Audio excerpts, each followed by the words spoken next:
ಪ್ರಭು, ಅನಾಹುತವಾಯಿತು, ಅನಾಹುತವಾಯಿತು. ಅಯ್ಯೋ, ಹೀಗಾಗುವುದೆಂದು ನಾವು ಊಹೆಯನ್ನು ಮಾಡಿರಲಿಲ್ಲ ಪ್ರಭು. ಏನಾಯಿತು? ಏಕೆ ಇಷ್ಟೊಂದು ಆತಂಕಗೊಂಡಿದ್ದೀರಿ? ಆ ಬಾಲಕನ ಬಾಣಕ್ಕೆ ನಮ್ಮ ಸೇನಾಧಿಪತಿ ಕಾಲಜಿತು ಕಾಲವಶವಾದನು ಪ್ರಭು. ಏನಂದೆ? ಒಬ್ಬ ಬಾಲಕನ ಬಾಣಗಳಿಗೆ ನಮ್ಮ ಸೇನಾಧಿಪತಿ ಬಲಿಯಾದನೆ? ಹೌದು ಪ್ರಭು, ನಾವೇ ಕಣ್ಣಾರೆ ಕಂಡವಲ್ಲ. ಆ ಬಾಲಕ ಸಾಮಾನ್ಯನಲ್ಲ ಪ್ರಭು, ಅವನ ಶೌರ್ಯ ಪರಾಕ್ರಮಗಳು ಅತ್ಯದ್ಭುತ.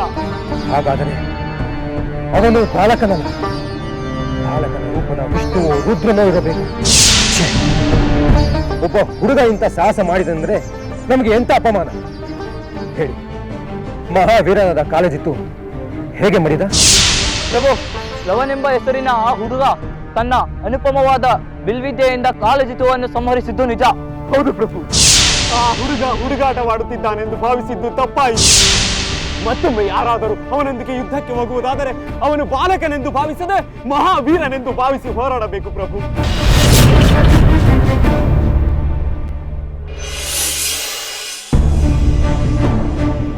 ಸರಿ, ನಾನು ಏನು ಮಾಡಬೇಕೆಂದು ಸಮಾಲೋಚಿಸಿ ನಿರ್ಧಾರ ತೆಗೆದುಕೊಳ್ಳುತ್ತೇನೆ. ನಮ್ಮ ಸೈನ್ಯವೆಲ್ಲ ಸನ್ನದ್ಧವಾಗಿದೆ. ಹಾಗೆ ಆಗಲಿ ಪ್ರಭು.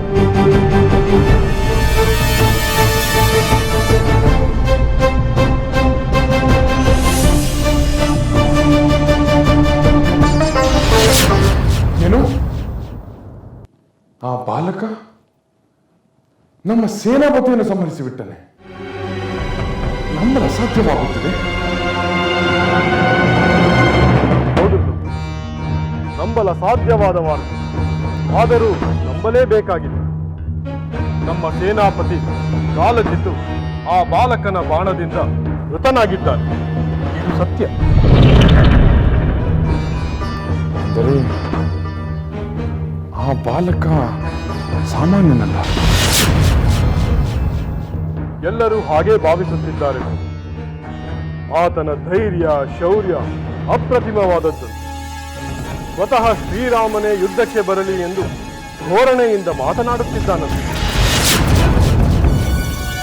ವಿಚಿತ್ರವಾಗಿದೆ, ಆತಂಕಕಾರಿಯಾಗಿದೆ. ಶತ್ರುಘ್ನ ಆ ಬಾಲಕನ ವಿಚಾರದಲ್ಲಿ ಆತುರ ಪಡದೆ ಎಚ್ಚರಿಕೆಯನ್ನು ನಡೆದುಕೊಳ್ಳಬೇಕಾಗಿದೆ.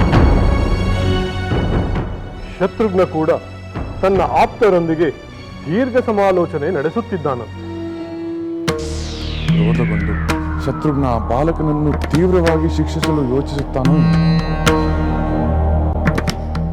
ಯಾರಿಗೂ ಹೆದರದ ಆ ಬಾಲಕನನ್ನು ಸೋಲಿಸದೆ ನಮ್ಮ ಕುದುರೆಯನ್ನು ಬಿಡಿಸಿಕೊಳ್ಳುವುದು ಅಸಾಧ್ಯ ಪ್ರಭು.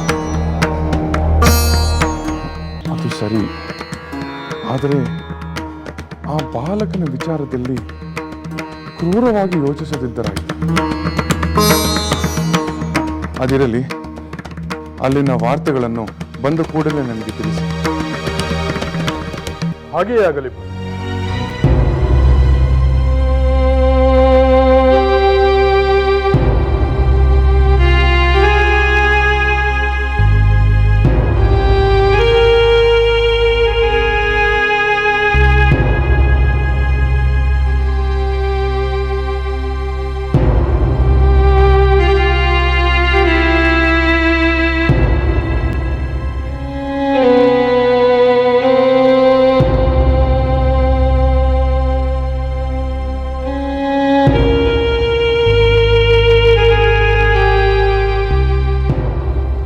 ಬಾಲಕನ ಬಗ್ಗೆ ನನ್ನ ಊಹೆ ನಿಜವಾಗಿರಲು ಸಾಧ್ಯವೇ? ಅಮಾತ್ಯರೇ, ನನಗೆ ಈಗಲೂ ನಂಬಲಾಗುತ್ತಿಲ್ಲ. ನಮ್ಮ ಸೇನಾಧಿಪತಿಯನ್ನು ಸಂಹರಿಸಿದ ಆ ಬಾಲಕ ಯಾರೆಂದು ನಿಮಗೇನಾದರೂ ಗೊತ್ತಿದೆಯೇ? ಪ್ರಭು, ಇದು ವಾಲ್ಮೀಕಿ ಮಹರ್ಷಿಯ ಆಶ್ರಮ. ಕ್ಷತ್ರಿಯರು ಇರುವುದಕ್ಕೆ ಸಾಧ್ಯವೇ ಇಲ್ಲ. ಆ ಬಾಲಕ ವೇಷಧಾರಿಯಾದ ದೇವತೆ ಇರಬಹುದೇ ಎಂಬ ಸಂದೇಹ ಬರುತ್ತದೆ. ಇಂದ್ರನೋ ರುದ್ರನೋ ಇರಬಹುದೇ? ಅದು ಹೇಗೆ ಸಾಧ್ಯ ಅಮಾತ್ಯರೇ? ಇಂದ್ರನಾಗಲಿ ಶಿವನಾಗಲಿ ರಾಮಚಂದ್ರನ ಅಶ್ವಮೇಧಕ್ಕೆ ಬೆಂಬಲ ನೀಡುವವರೇ ಹೊರತು ಅಡ್ಡಿಪಡಿಸುವವರಲ್ಲ. ಸಾಕ್ಷಾತ್ ಪರಮೇಶ್ವರನೇ ಆ ವೀರಮಣಿಯೊಂದಿಗೆ ಯುದ್ಧ ಮುಕ್ತಾಯವಾಗಲು ನೆರವಾಗಲಿಲ್ಲವೇ? ಹಾಗಾದರೆ ಅವನಾರು ವೀರನಾದ ಕಾಲಜಿತುವನ್ನು ಕೊಲ್ಲಬಲ್ಲ ಸಾಮರ್ಥ್ಯ ಅವನಿಗೆ ಎಲ್ಲಿಂದ ಬಂತು? ಯಾರಿಂದ ಬಂತು? ಯಾರಾದರೂ ಆಗಿರಲಿ, ಅವನಿಗೆ ಆ ಶಕ್ತಿ ಎಲ್ಲಿಂದಾದರೂ ಬಂದಿರಲಿ. ಅವನು ಸಾಮಾನ್ಯನಲ್ಲ.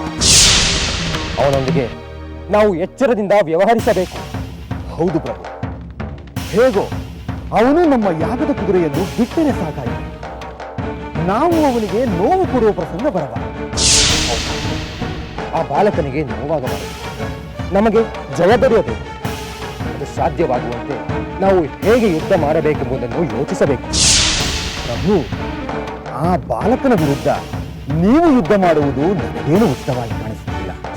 ಅಂದರೆ ಚಿಕ್ಕವನಾದ ಪುಷ್ಕಲನನ್ನು ಕಳುಹಿಸಬಹುದಲ್ಲವೇ?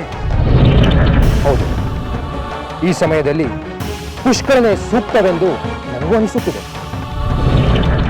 ಪುಷ್ಕರ ಪ್ರಭು,